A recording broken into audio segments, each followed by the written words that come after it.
പ്രതിപക്ഷ നേതാവ് നിയമസഭയിൽ നൽകിയ ഇഫ്താർ വിരുന്നിൽ അതിഥിയായി പങ്കെടുത്തപ്പോൾ മുഖ്യമന്ത്രി തന്റെ മുഖത്ത് നോക്കിയില്ലെന്ന് ബിഗ് ബോസ് താരം അഖിൽ മാരാർ പറഞ്ഞു.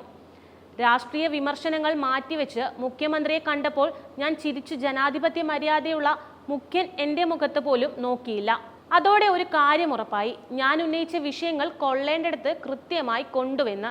ഇതിനെതിരെ സൈബർ സഖാക്കളും രംഗത്തെത്തിയിട്ടുണ്ട്. എന്നാൽ സൈബർ ആക്രമണം രൂക്ഷമായപ്പോൾ വിശദമായ പ്രതികരണവും അഖിൽ മാരാർ അതിന് നൽകി. എന്നെ കണ്ട് കുരു പൊട്ടിയിരിക്കുന്ന പിണറായി വിജയനെ കണ്ടപ്പോൾ കുരു പൊട്ടിയത് അന്തംഗമികൾക്കാണ്. മിസ്റ്റർ അന്തംഗമികൾ, ഈ പിണറായി എന്നെ മൈൻഡ് ചെയ്യാത്തതാണ് എന്റെ വിജയവും സന്തോഷവും അഭിമാനവും.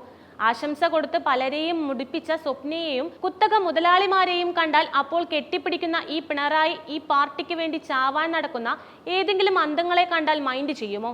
എന്തിന് ആ ക്ലിഫ് ഹൗസിൽ ഏതെങ്കിലും സഖാവിന് പോയി മുഖ്യനെ ഒന്ന് കാണാൻ പറ്റുമോ? എടാ മണ്ടന്മാരെ, അയാളുടെ വിചാരം രാജാവാണെന്നാണ്. അതിനെ എതിർക്കാൻ നിനക്കൊന്നും കഴിയില്ലെങ്കിൽ കഴിയുന്നവനെ നോക്കി വിളിക്കേണ്ട പേരാണ് സഖാവ്. കമ്മികൾ പൊക്കിപ്പറയുന്ന കാലം വന്നാൽ ആത്മഹത്യ ചെയ്തേക്കണം. അതിലും വലിയ അപമാനം ജീവിതത്തിൽ വേറെ വരാനുണ്ടോ എന്നും അഖിൽ മാരാർ ചോദിക്കുന്നുണ്ട്. മുഖ്യന് നിന്നെ മനസ്സിലായി പോലും കാണില്ല എന്ന സഖാക്കളുടെ കമന്റിനും അഖിൽ മാരാർ മറുപടി നൽകിയിട്ടുണ്ട്. ബിഗ് ബോസ് വിജയ് അഖിൽ മാരാറെ വിജയം രാജാവിനെ അറിയാൻ വഴിയില്ല. പൊട്ടിയ പടം എഴുതി സംവിധാനം ചെയ്ത അഖിൽ മാരാറെയും വിജയൻ സഖാവിന് അറിയാൻ കഴിയില്ല. പക്ഷേ ദുരിതാശ്വാസ നിധിയിൽ നിന്നും കട്ടുതിന്ന കഥ നാട്ടുകാരെ അറിയിച്ച അഖിൽ മാരാറെ വിജയന് രാജാവായി അറിയാം. ഖജനാവിൽ കാശ് കിട്ടാതെ വന്നപ്പോൾ പത്രസമ്മേളനത്തിൽ വന്നിരുന്ന് എനിക്ക് മറുപടി നൽകി മെഴുകിയ രാജാവിനെ കേരളം മറന്നിട്ടില്ല.